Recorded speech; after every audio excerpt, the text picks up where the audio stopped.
Today I'm just going to run through how we can create dynamic shadows in Cavalry app. We're going to set it up so that we have a null as the light source, and the distance and the angle will affect the shadow.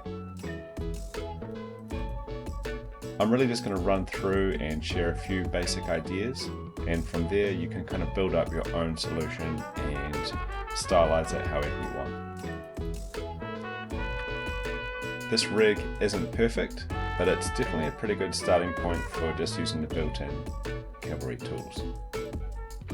If you did want to push things a little further, or a lot further, another tool over in After Effects called Shadow Studio, and it looks pretty cool.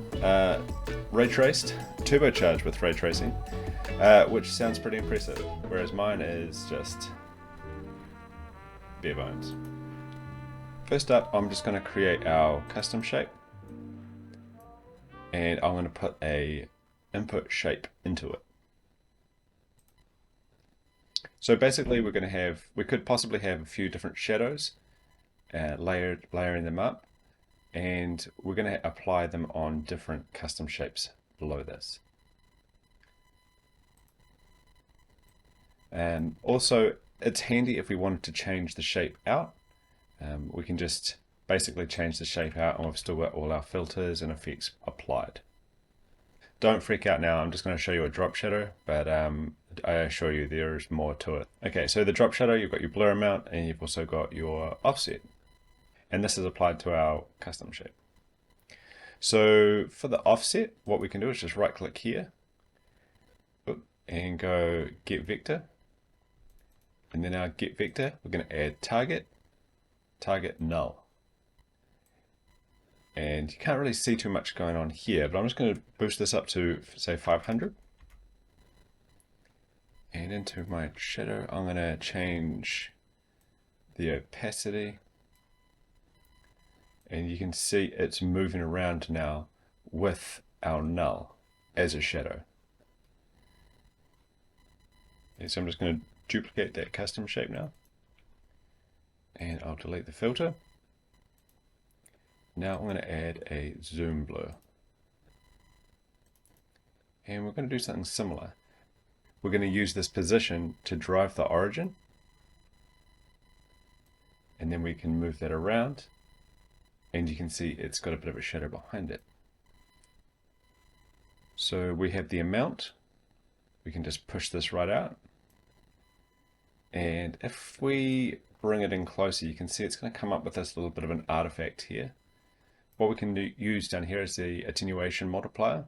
And if we lift this up, I feel like this is a double win. If you lift this up, you get a smoother or a nicer fall off, and it gets rid of this artifact over here. So I'm just going to jump up here and I'll just change that to a purple.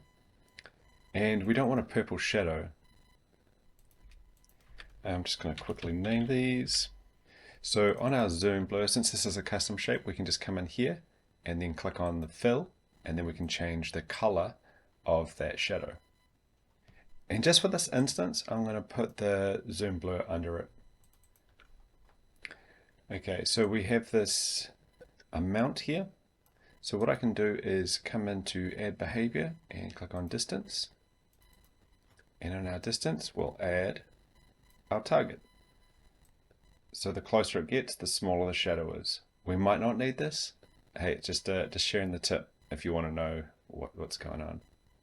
So I'm just going to take that distance out, and I'm just going to duplicate this.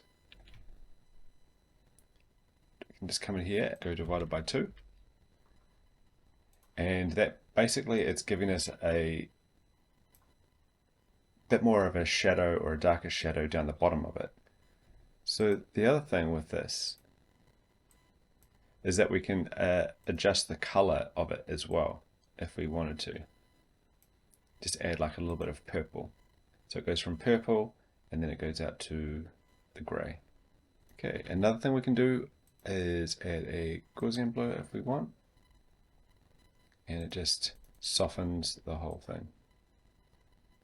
So the Gaussian blur here is the thing that's going to slow everything down once we put it into a duplicator.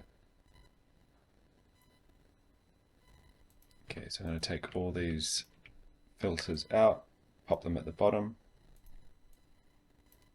and I'm just going to pop them in a folder. I'm just going to group it and call it filters. So I'm just going to click off this, which one's which. I'm just going to name all this one as well.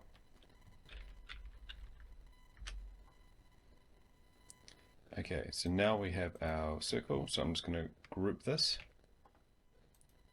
and I'm going to pop this into a duplicator. And now here, we'll move this around,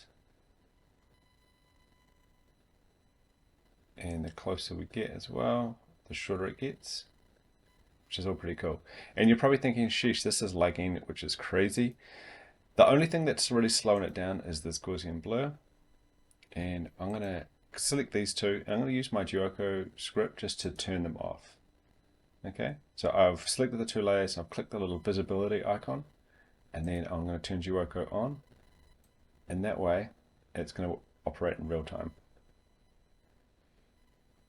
So that's one of the little features of Duoco, which is pretty cool. You can see here that there is this instance where the shadow is over top of another object.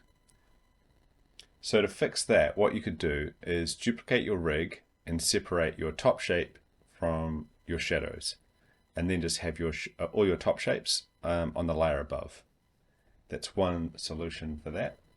Yeah, you could stylize it even more by using fall-offs for certain things instead of just a null. You could probably use the fall-off strength to control other aspects of it. But yeah, so I'm gonna clean this file up here as well, and I'll be sharing this onto my Gumroad. So if you are a supporter, if you bought my bundle, which has got all my tools and whatnot, I'm going to start tidying up my files and sharing them as well. This is one that I really like, just changing that color. It kind of gives it, yeah, it's just added a little bit more to it. So this is with Duoco on, and this is with Duoco off. It's got a Gaussian blur, and it just softens out those shadows quite a lot. But the frame rate here is pretty painful. But I think just having those nice soft shadows really makes a bit of a difference. So if I hit play now, this is going to be a bit of an embarrassing frame rate. Yeah, so 1.3, and then I just turn Duoco on, and it goes up to 25. And yeah, again, it's just that Gaussian blur that really affects everything. But yeah, so if you want to support me as well, you can just jump along to my Gumroad. You can download my scripts and tutorial bundle. Yeah, thanks for checking this out. I hope you learned a few different tips, and I hope you just have a little bit of fun and experiment with those. And yeah, looking forward to seeing what you create. Thanks for watching.